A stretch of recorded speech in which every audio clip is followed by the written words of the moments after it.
Hello everyone, let's start with the problem lexicographical numbers. So this problem is from this problem is from leetcode. I got confused with the geek for geeks. Okay, so the problem number is 386 and it says given integer n, return all the numbers in the range 1 to n sorted in lexicographical order. Okay, you must write an algorithm that runs in O(n) time and uses O(n) extra space. Okay, so they have given example n is equal to 13. Okay, so let's try to understand the problem on the blackboard. uh, First test case they have given is n is equal to 13, so we'll have to find let's say 1 2 3 4 5 6 7 8 9 10 11 12 and 13 we have. So we'll have to sort them in lexicographical order, meaning 1 is smallest among all these, so 1 we are doing it.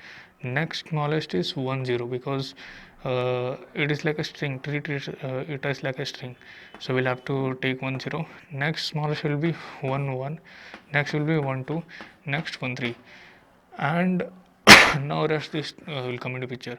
2 3 4 5 6 7 8 9. So this is our answer.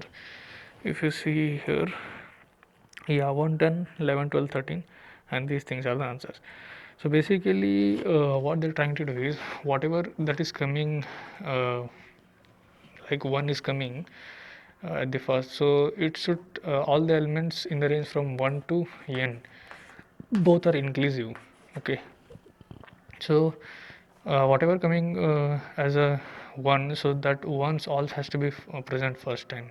Okay, let's say now n is equal to 107. Okay, in that case our answer will be 1 1 0 1 1 1 2 1 3 up to so on 1 9.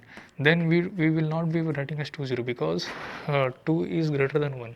So next we'll take care of 100 after 19. Okay, and after that 101 102 103 104 105 106 and 107. I think pretty much you got problem statement, so you'll have to write all the ones first, then whatever starting with the 2 that will come first, then whatever starting with the 3, and in that it will be again this thing recursively, meaning let's say 1 is sorted, but these all are having ones, but if you see second place they are also sorted like 0 1 2 3.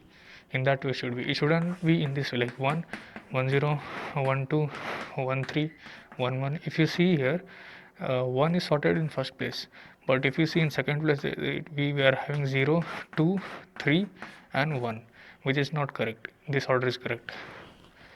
So I'll be giving you two approaches to solve this. One approach is pretty simple, but in question they have not recommended to do that. In question they have asked you to write an algorithm in of(n) and space complexity in of(1). So first approach what I'll be doing is, since they have given n is equal to 13, so I'll take a for loop which will be running from 1 to uh, let's call this value, yeah, something like that, which will be running from 1 to n. Okay, so we'll take one vector, let's say v. So in this v we'll be inserting the value v dot pushback.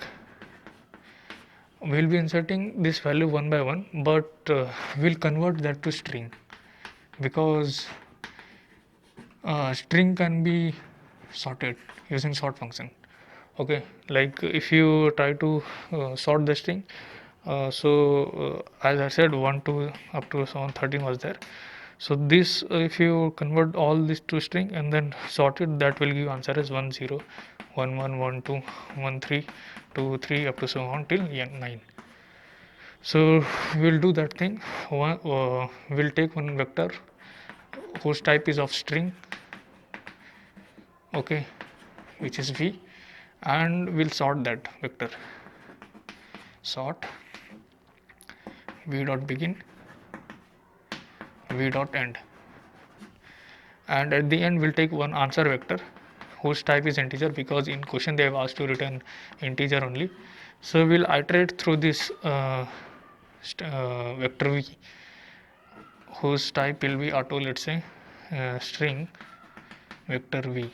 So one by one we'll place the sorted number into this vector, but this is on string. Okay, so we'll have to convert to integer. So we have one function answer dot pushback, that is s to I.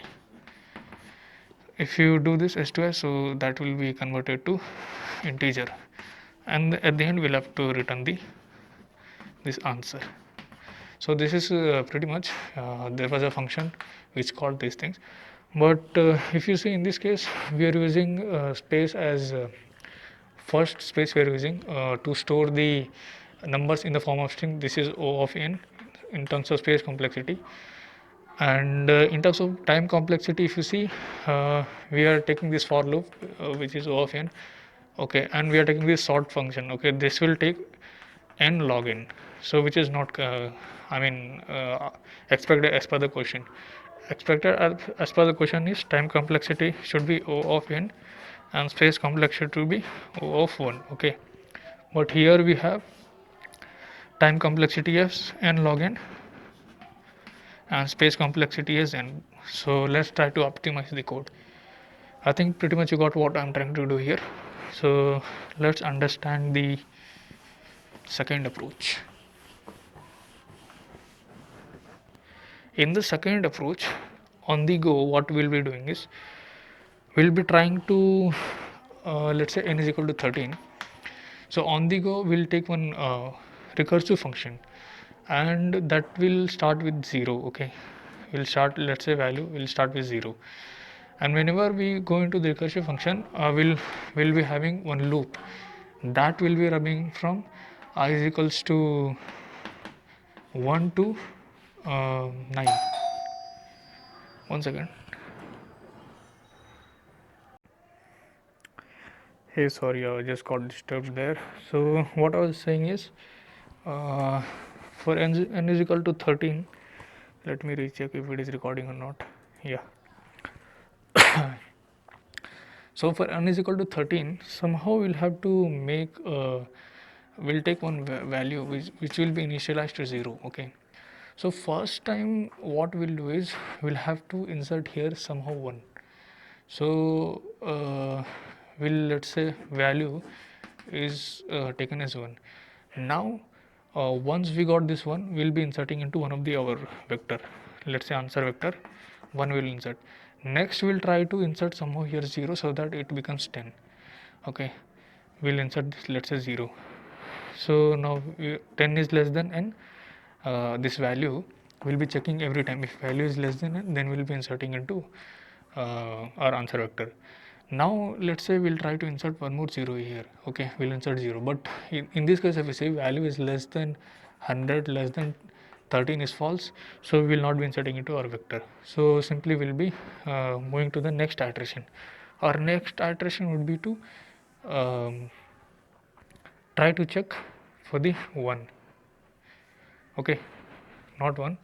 So once it will be 0, once if value is greater than 100, so we'll not be checking for the, let's say 1, because see, once we got this value as 100 and we know that value is greater than n, so whenever we try to insert next greater value, that will be again greater than n only.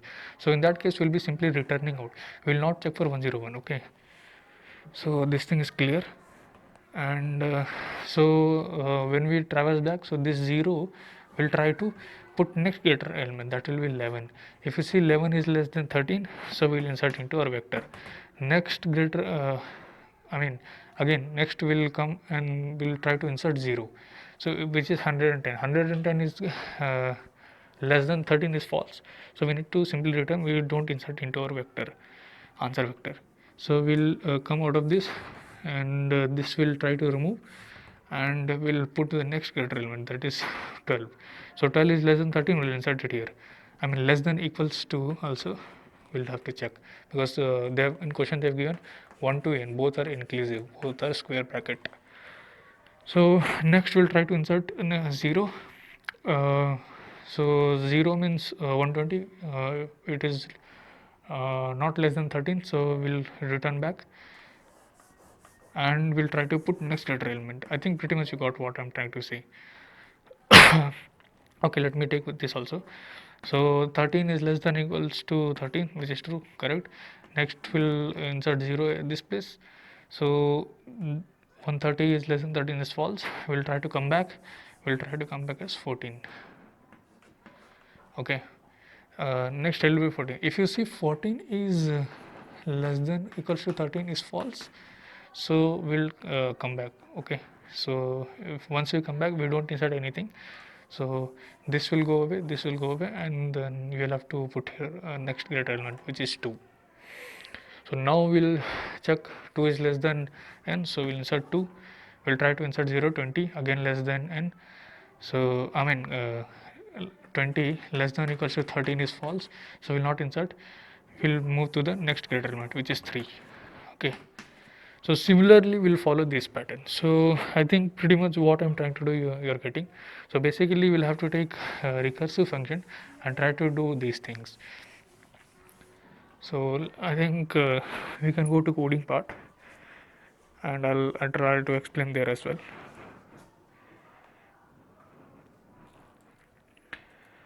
So this is a thing. First approach, whatever I say, I just wrote the pseudocode on the board, so you can follow that and that will be fine. But in the next approach, wherever I said that it's a time complexity is of n and space complexity of 1, so that method I'll be solving here. One, I'll take vector which is basically answer, and at the end we'll have to return this answer. So next I'll be taking one helper function whose value I'll be starting with 0, and I'll pass the n and pass the vector answer to store the lexicographical sorted orders. Okay, I'll take private function as helper, int val, int ampersand n. The reason why passing by n, so that n shouldn't be copied multiple times, its reference will be passed. Next I'll take vector, it should be also passed by reference. So now we have val. If let's say value is greater than n, so in that case we don't need to insert anything, we'll have to return it out.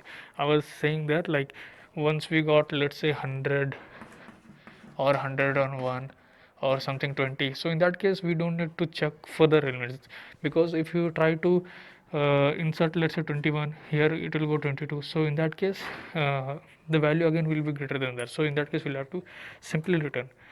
And since we are starting with 0 here, right, since we are starting with 0, which means we have one value 0, we'll have to check if value is greater than 0.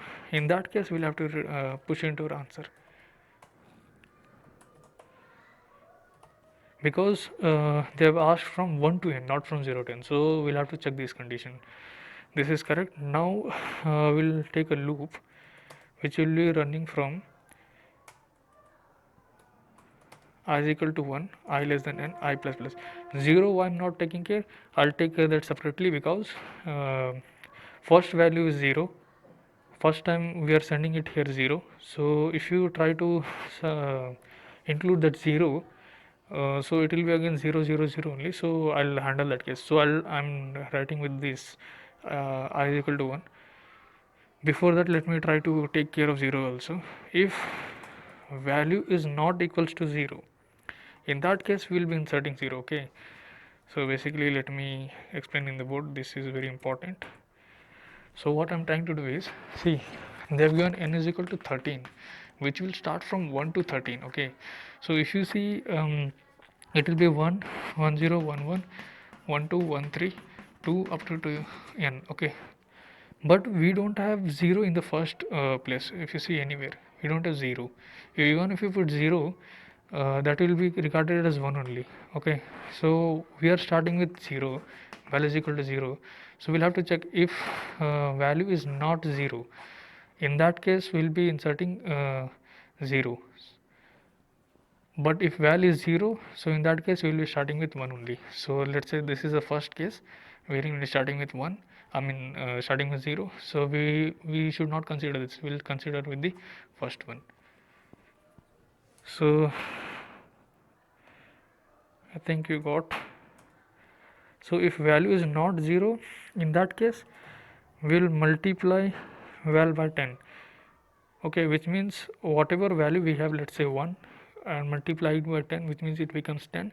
We are adding 0 at the first index. If you consider by 0, 0 meaning, and this is 10, let's say value is equal to 1. So we are trying to insert here, next element should be 0. So value is not equals to 0. In that case we'll take value is equal to star equals to 10, which is where we are storing inserting 0. If value, let's say 10, we want to insert one more 0, so value star equals to 10, which will be 100. So that is the thing here.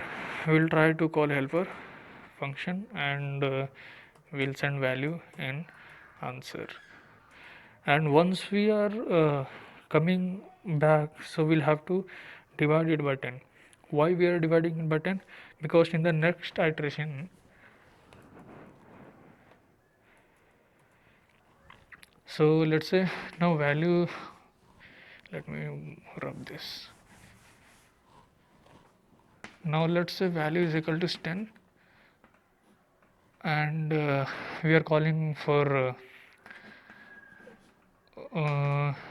value is equal to 10. Next time when we are coming out of this, so we'll have to divide it, like let's say n is 14. Okay, so 14 means we'll coming out of this loop, helper function will coming out of the helper function, and this value will have to divide it by 10, so that value remains 1, and we can proceed with the next iterations, 2, 3, something like that. Okay,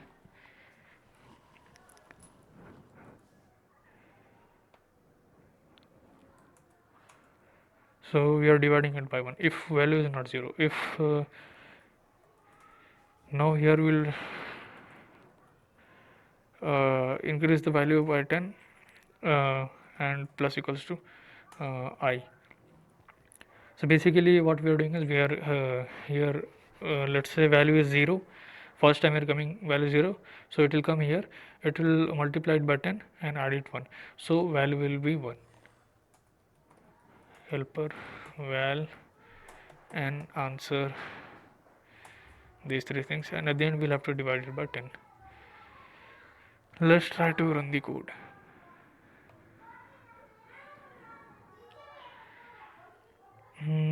Value star equals to 10, integer overflow. Why is it taking integer overflow? Vector int, here starting with 0, value if greater than n we are returning, value is greater than 0, in that case we are pushing into our answer, and if value not equals to 0, which means we are giving 10. Acha, here equals to is missing, value equals to 10 divided by equals to 10.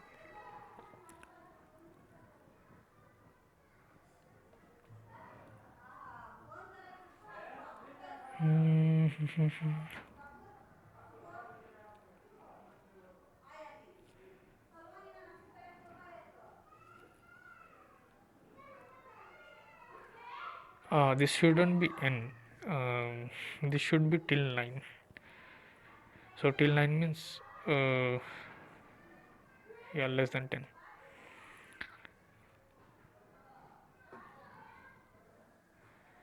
Yeah, let's try to submit the code. Yeah, it got accepted. So if you try to analyze the time complexity of this, see, in constraints they've given 5 into 10 power 4. 5 into 10 power 4 means at max it will be 1, 2, 3, 4. So at max 5 digit we have. So this depth of this helper function is 5 or 6. Okay, and since we are going to every n, so its time complexity is O of n, and space complexity is O of 6, which is basically good as constant, O of 1. So yeah, thank you guys for watching the video.